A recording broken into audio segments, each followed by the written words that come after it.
So the next story is pretty interesting.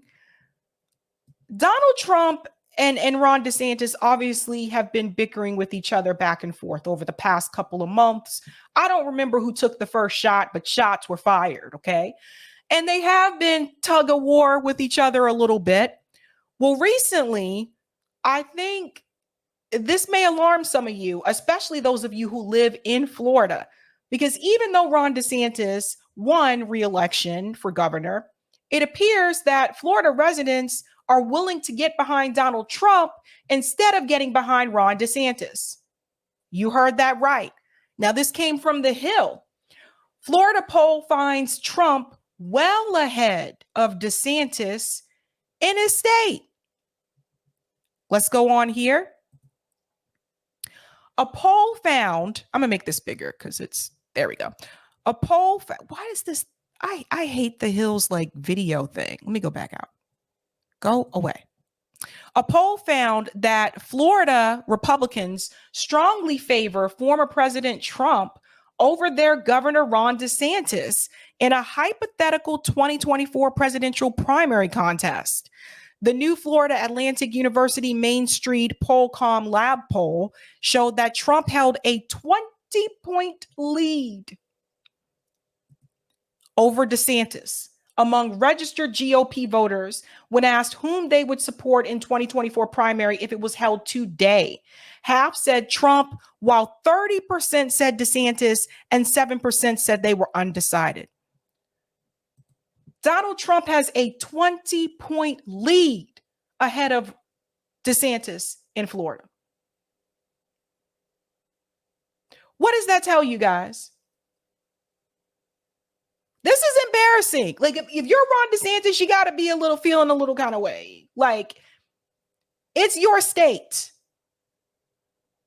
And your own GOP voters are choosing Donald Trump over you. Now, I'm going to get into the reason why I think that is. And this is something that I warned people about earlier on when he announced his campaign. I think Ron DeSantis is heading in the wrong direction. Other candidates who trailed behind them include entrepreneur Vivek at 4%, Tim Scott at 3%, former New Jersey Governor Chris Christie, Mike Pence, and Asha Hutchinson, each at 2%, South Carolina Governor Nikki Haley at 1%. The poll was conducted June 27th to July 1st before DeSantis faced blowback for a controversial video attacking Trump for his LGBTQ record. The poll highlights Donald Trump's quite durable support. He does especially well with the white working class voters who have consistently formed a steadfast base for the former president. Now, that's coming from an FAU political science professor, Kevin Wagner. This persistent support continues to bolster Trump's strong and steady position within the party. Still, the gap between the two candidates is narrowing. In April, a similar poll showed Trump held a 24-point lead over DeSantis, with 57% supporting Trump, 33% supporting DeSantis, 5% undecided, and approximately 6% supporting other candidates. Among all voters surveyed in Florida, not just Republicans, respondents supported DeSantis more than Trump. 54% approve of DeSantis, 41% strongly, 13% somewhat, and 43% disapprove. 34% strongly, 9% somewhat. Trump's favorability is at 50%, 33% strongly, 17% somewhat, and his unfavorability is at 47%, 38% strongly, 9% somewhat. So that's when they poll all voters, so across political parties. But when it comes to the Republican Party in particular, Ron DeSantis is not beating Donald Trump in his state, and people need to ask why. That is very telling. The poll also showed DeSantis would beat President Biden in a head-to-head matchup by 13 points if it were held today. 49% would support DeSantis, 36% would support Biden, 11% would support other and 4% undecided. In a matchup between Trump and Biden, on the other hand, Trump would lead by a narrower margin of 10 points. So 10 points versus 11 points. Either way, what people need to take away from this is that if the GOP nominee is Donald Trump or Ron DeSantis, both of them right now beat Joe Biden if the election was held today. And I'm pretty sure a lot of that has to do with the economy. These polls could be an important motivator for DeSantis to promote his bid for the Republican primary, as he may be a stronger candidate against the incumbent. That's not what the other polls show, just FYI, based on what I've seen.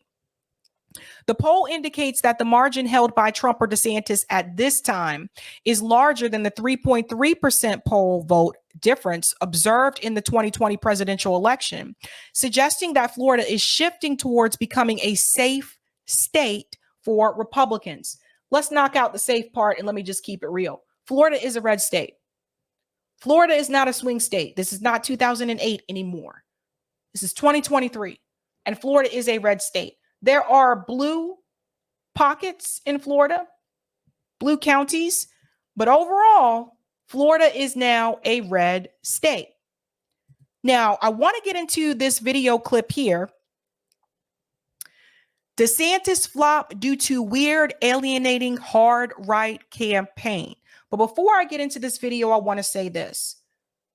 When I saw Ron DeSantis' campaign announcement, and I played it on this show, and I think we were all kind of laughing in the background. I was laughing on camera. I pointed out he was focusing on the wrong issues. Him like running on, let's go against the woke crowd and let's be anti-woke is not the most pressing need of working class people in this country right now. The most pressing need of working class Americans right now is the economy and a living wage and things like healthcare. He's not addressing those issues. When I played pieces of the Twitter space that he held with Elon Musk, similar situation. There was too much focus on woke, and not focus on foreign policy at all. That wasn't even brought up in the discussion. There wasn't this focus on the economy. And these are the issues that people care about, especially if you have to live paycheck to paycheck, especially if you're one of those workers that's on strike right now because your company doesn't want to give you the raise or a living wage that you deserve.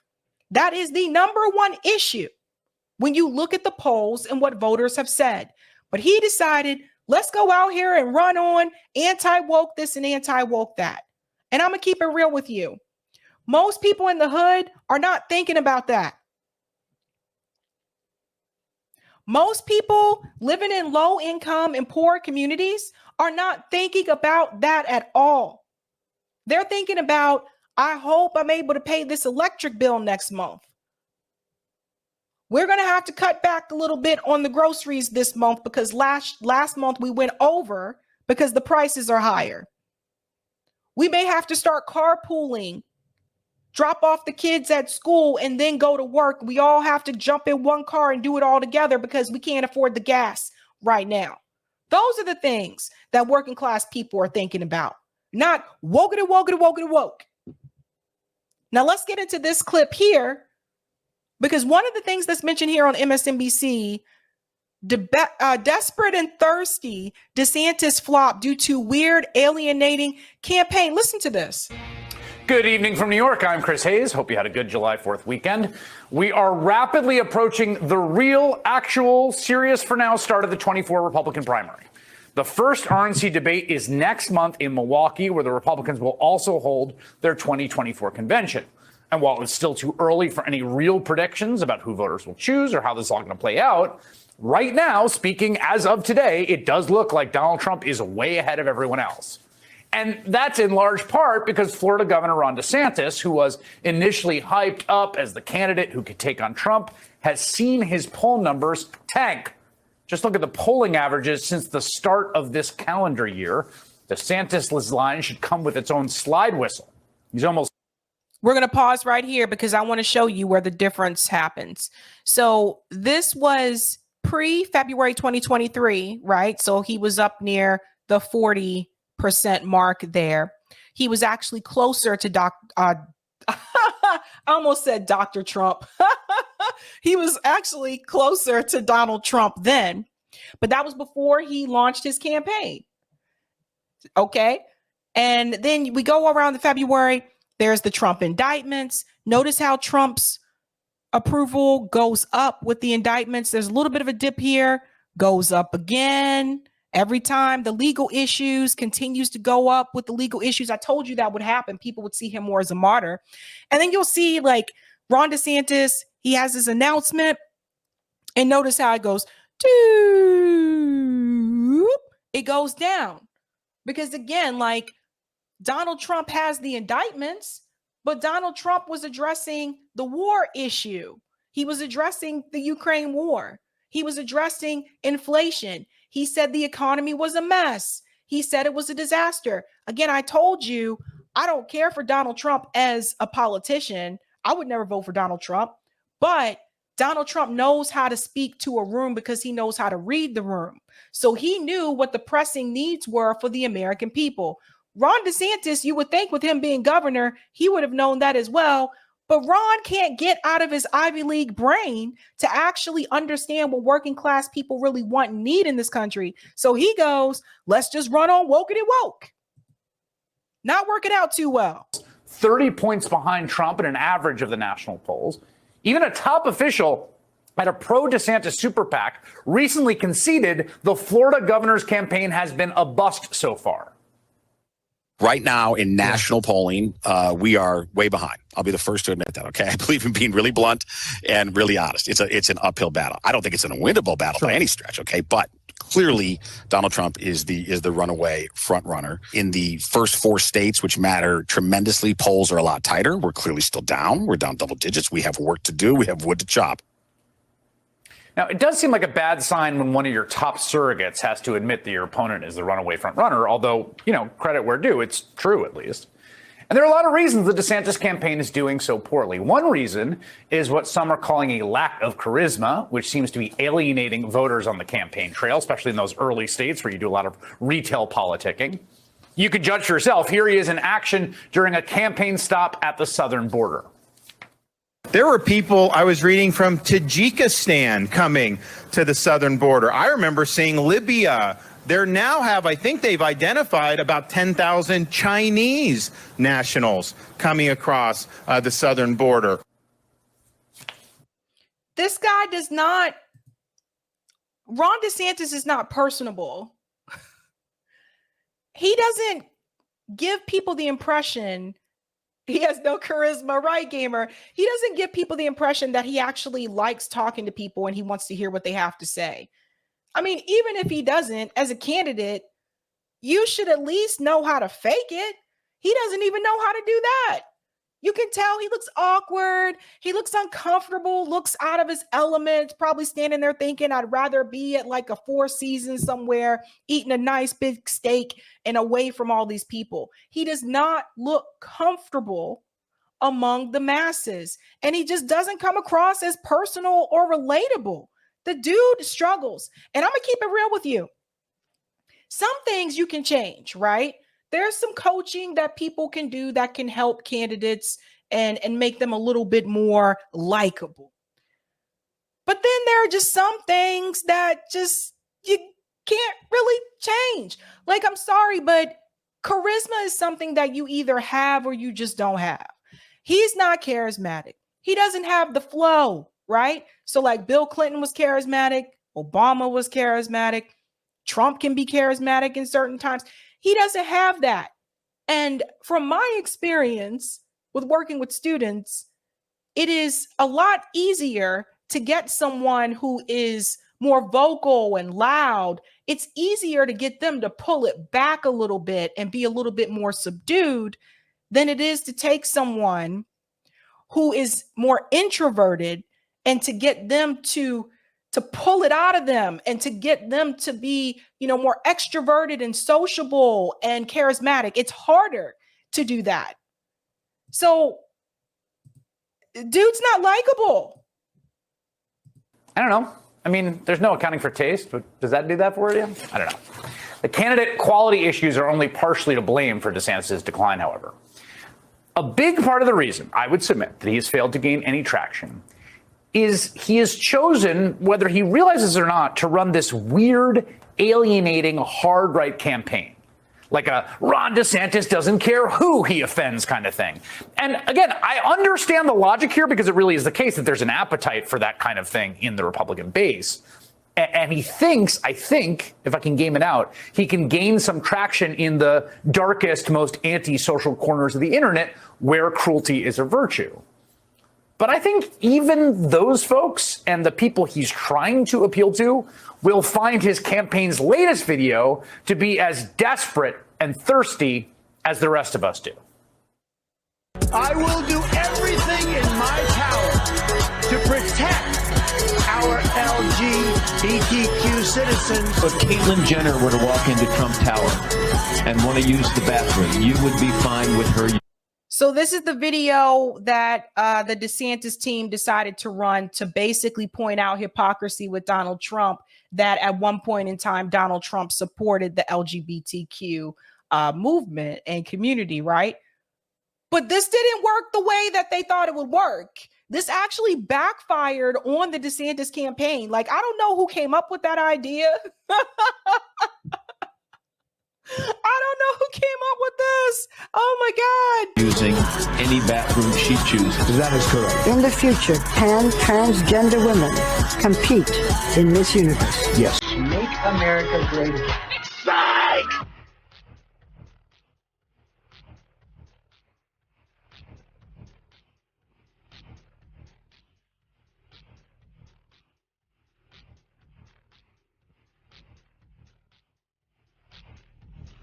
I cannot think of anything more horrifying. It really has shut down drag. Just produced some of the harshest, most draconian laws that literally threaten trans existence. Congratulations, Ron DeSantis. Mission accomplished. You win. Who picked the music? Eric says, good beat anyway.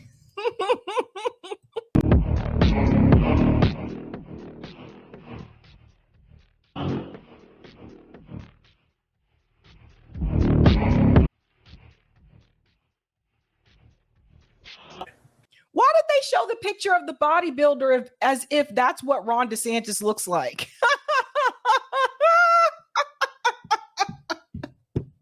That guy's built like Arnold Schwarzenegger. They know Ron DeSantis don't look like that. Okay, there's a lot to say here. First, let me just say, I understand I, and probably you, are not the target audience for that video, which, again, fine. But everything about it is just so strange and so entirely alienating. I mean, yes, it's bait for folks like me, right? Oh, the liberals, including me in that video, they don't like Donald DeSantis, therefore you should like him. But again, that's lost underneath the crushing weight of the sheer effort of the uber online Twitter nerds who came up with this, who cannot or will not understand how to act and interact with other people like a normal person. In fact, I would go so far as to say that most people are not even the target audience for this video. I mean, even most Republicans are not the target audience for this video. When you're trying to compare yourself favorably to the serial killer from American Psycho. Yeah, that was definitely a stretch. I will say that I don't think that, well, maybe they realize it now. I don't think that Ron DeSantis' campaign realized at the time that his views are not as popular as he thought they would be on a national level. Nationally, they're not as popular. What tends to work okay in Florida doesn't necessarily work across the rest of the country. You may have lost the thread a bit when you've hired campaign staffers, one of whom tweeted the video, who have lauded praise on Holocaust denier Nick Fuentes, right? Who like to hang out in the parts of the internet where people impress each other with how much of an edgelord they are and how they're never going to get married or have any kind of romantic relationship. Well, maybe this is the kind of campaign you end up running. So you've got a disgusting, homophobic, offensive video released on the last day of Pride Month because, again, this is all overly determined, right? They're trying to incite a backlash. And I get that this video exists, again, for that purpose. Like, we all see what you're doing. There's nothing subtle here. Yeah, but it did not work in DeSantis's favor. Like, it really backfired against them. But again, even on its own terms, I think you missed the mark. My strong instinct is that even to the base, this comes across like Jeb's infamous please clap moment. Like, look at how edgy we are. On that show where Steve Cortez admits DeSantis is behind by a mile, the host did an informal and unscientific survey of his very online listeners. Oh, it's Crypto Lawyer, of course, which had Trump trouncing DeSantis by 60 points. So he's not even winning over the kind of like hyper engaged Twitter people he's targeting. And then, of course, there are costs to this kind of thing. I mean, politics is addition, not subtraction, right? It's cliche, but it's true. Many prominent LGBTQ Republicans who are at least somewhat supportive of DeSantis are now turning their backs on him. As Philip Bump points out in the Washington Post today, you can't out-conservative Trump. You can't out-MAGA him. You can't out-Trump Trump. There is no opening to run to his right on the culture war stuff. Quote, so that's part of the problem, right? Like Ron DeSantis decided to run further to the right of Donald Trump. And I for some reason, he thought that this would be popular, that this would work across the country. And it doesn't work. And also another thing I think he needs to keep in mind, the flexing, the muscle man who's not him, and the flexing and all that kind of stuff is that I don't think he understands, and particularly if you're looking at younger people, how much of a turnoff that can be today. We live in a different time. We live in a time where when I was growing up, supermodels were like a big deal, right? Like you saw supermodels on covers, like that was a big thing. That changed, and eventually you started to see actors and actresses on those magazines instead of supermodels. Like the days of the supermodel are nothing like what they were before. You used to know these people by first name. You don't even know who they are now, right? So they're not, that went away. We live in a time now where that type of masculinity, the hyper masculinity with the muscle man and, the bodybuilder and all that kind of stuff, it's not as attractive, particularly to younger people, as it was when I was growing up. It just doesn't cut it for a lot of people today. We live in a society now where people are more about embracing different types of body image. And so that ad there, which probably would have worked like early 90s, maybe, I don't know. It doesn't work today. Even Donald Trump knows that. That's why I was saying, like, he ran to Trump's right. It's like he tried to find a way, let me be a little bit more edgier, and then that's going to put me over him. And that doesn't work. Even Trump knew there were limits. That's why he didn't go that far as DeSantis. I mean, come on, like, be wise, be wise. But again, if you look at what people actually want, and this was March of 2023, but it's still the same today. It shows you right here. In reference to the polls, the economy continues to dominate as the most important issue facing this country. That was in March. Still the same if you look at the polls today. So he just got it wrong. Oh, well, I got that music stuck in my head though now. Joe says they're gonna bring 100 more charges on Trump to balance this. I don't know. I think more charges against Donald Trump is just going to make him even more popular. It doesn't seem to be working against him. Soul says, I live in Florida. Don't come. Thank you for the super chat, Jojo. I just thought people would like to know the CNN captioning months ago kept calling DeSantis DeSandwich. I would sooner vote for a sandwich before Biden, Trump, or DeSantis. That's interesting. I didn't notice that. And Regine says Floridians are struggling and he is MIA. Yeah, because he's on that campaign tour.